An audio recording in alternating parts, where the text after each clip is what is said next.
Se nós falamos então nas questões da prevenção, a gente tem que traçar estratégias. Primeira coisa, o preparo pré-operatório, né? O paciente deve estar preparado em todos os sentidos. Ele tem que estar preparado no sentido físico, no sentido psicológico. Então, não se admite que um paciente vá para um ambiente cirúrgico sem estar devidamente preparado. Que esse paciente esteja com as informações incompletas. Lógico que o exame clínico, o exame físico desse paciente, a anamnese, que é o início do contato com o paciente, ela deve ser muito bem feita por quem viu esse paciente inicialmente e por quem vai ser o anestesista. Então, o médico de especialização, ele é treinado para que ele faça uma visita pré-anestésica, preferentemente num ambulatório específico e na véspera da cirurgia ou no dia da cirurgia, dependendo da internação. Muitas vezes, o paciente ele tem um preparo inadequado em função de, especialmente, pacientes que internam no mesmo dia. Existem regras para isso e elas devem ser seguidas por quem inicialmente vê o paciente. As regras dos pacientes...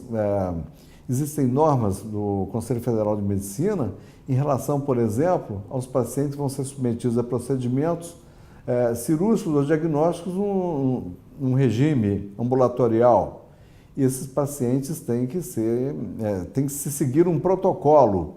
Então, pacientes graves, na classificação da American Society of Anesthesiologists, por exemplo, com o paciente 4 no estado físico, esse paciente não deve ser submetido a procedimentos ambulatoriais.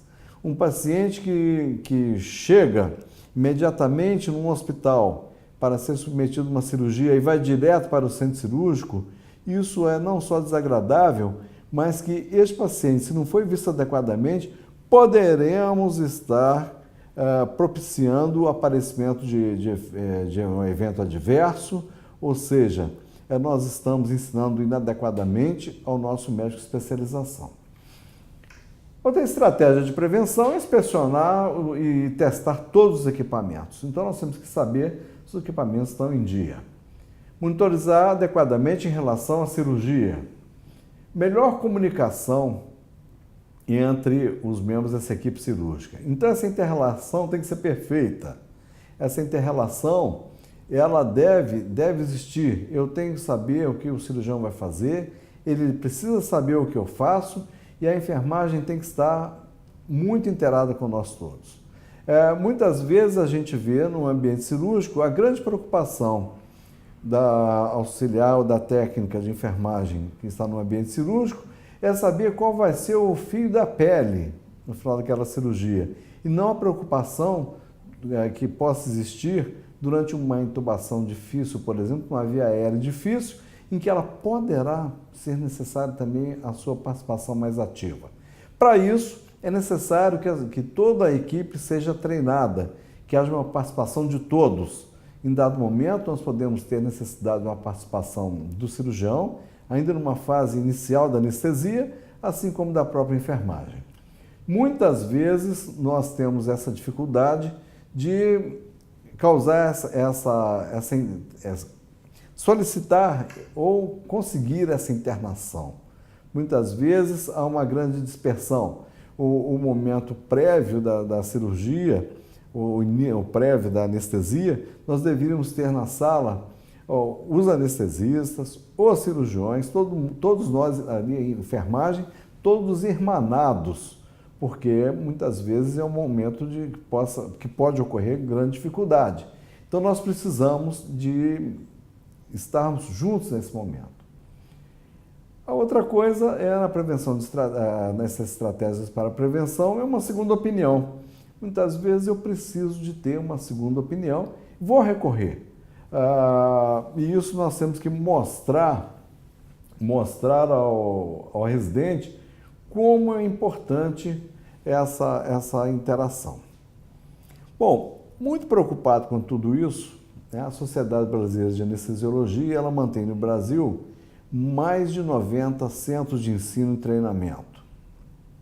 E por onde passam anualmente cerca de aproximadamente 800 médicos de especialização, realizada hoje, obrigatoriamente, em 3 anos. A Sociedade de Anestesiologia, ela criou no seu centro de treinamento o curso de 3 anos, muito tempo antes da própria Comissão Nacional de Residência Médica reconhecer a necessidade do 3º ano de anestesiologia. E a sociedade, então, ela tem uma comissão específica de ensino e treinamento que é composta de 6 membros e que ela visita periodicamente esses centros de ensino e treinamento. Essas visitas podem ser solicitadas pelos centros ou então quando a sociedade acha que é necessário visitá-los por alguma intercorrência. Isso é muito importante porque se observa a qualidade desse ensino e, se houver necessidade, a sociedade vai interferir para que essa qualidade seja melhorada, ou sejam feitos ajustes. Com isso, certamente, haverá menores incidentes críticos, ou seja, uma grande preocupação na formação dos nossos residentes, faz com que repercuta na melhora da qualidade. E a melhora da qualidade, certamente, é responsável também pela diminuição desses incidentes críticos.